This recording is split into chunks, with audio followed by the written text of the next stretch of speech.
Wisdom Tales presents nature's silent lessons. On the first morning, he noticed that the birds had stopped singing. Not one bird, all of them. The forest was still alive, but it had become completely silent. At first, Daniel thought it was strange weather. He had rented a small cabin beside a vast forest in northern America, hoping to spend a quiet month away from the noise of the city. The forest was normally full of life. Birds called from the trees, squirrels moved through the branches, leaves rustled in the wind. But that morning, nothing. Daniel stepped outside. The trees moved, the stream still flowed, but there wasn't a single bird call.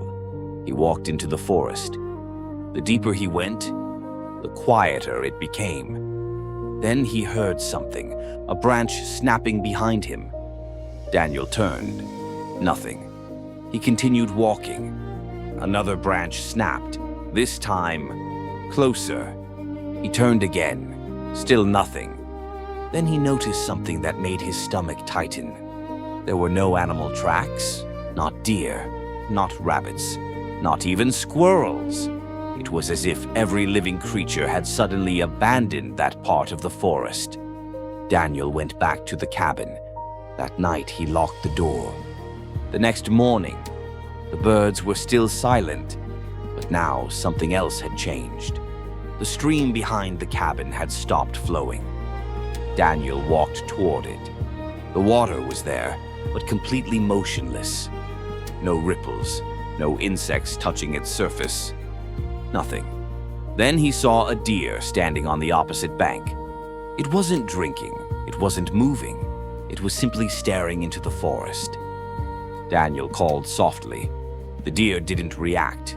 Then it suddenly turned and ran. Not away from Daniel, away from the forest. Daniel followed its gaze.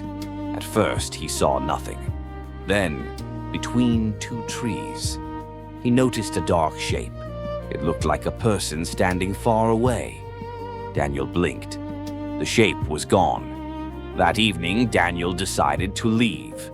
He packed his things and started his truck. The engine started. He drove down the forest road. 10 minutes later, he found himself back at the cabin. He tried again. Same road, same trees, same cabin. He checked his phone. No signal. He turned the truck around and drove in the opposite direction. 20 minutes later, the cabin appeared again. Daniel stopped. His hands were shaking. He got out. The forest was silent. Then, he heard a sound. Not behind him, not beside him, above him. A whisper moved through the branches. "Don't go deeper." Daniel looked up. Nothing. He ran back inside the cabin. That night, he found an old photograph tucked behind a cupboard. It showed the same forest, but something was written on the back. "When the forest becomes silent, leave before you hear your name." Daniel stared at the words. Then he heard it. A voice outside, quiet, almost too quiet to understand. Daniel, his blood ran cold. The voice came again. Daniel. It sounded exactly like his own voice, from outside the cabin. He didn't open the door. The voice continued for several minutes, then stopped. At sunrise, Daniel made one final attempt to escape. Instead of using the road, he followed the stream. He walked for hours. Eventually, the forest began changing. The trees became thinner. Birdsong slowly returned. Then he saw sunlight ahead. He had reached the other side of the forest. Daniel stepped into the clearing and stopped. Behind him, the forest was completely silent. In front of him, birds were singing. Wind was moving through the grass. Life was everywhere. Then Daniel looked back and finally understood.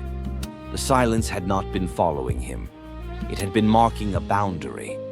Something inside that part of the forest had been disturbed. Something Daniel was never supposed to discover. The forest had not trapped him. It had been warning him. Daniel never returned to that cabin. Years later, he still remembered the silence more clearly than the voice. Because sometimes, nature doesn't warn us with noise. Sometimes, it warns us by becoming completely silent. And perhaps that's the lesson. We spend so much of our lives surrounded by noise that we forget to notice silence. We keep moving, keep chasing, keep forcing doors open, even when something inside us is telling us to stop. But not every closed path is a punishment. Not every unanswered question needs an answer. Sometimes, the wisest thing you can do is recognize the warning and walk away. Because sometimes silence isn't empty. Sometimes silence is nature telling you, don't go any further. This is nature's silent lesson.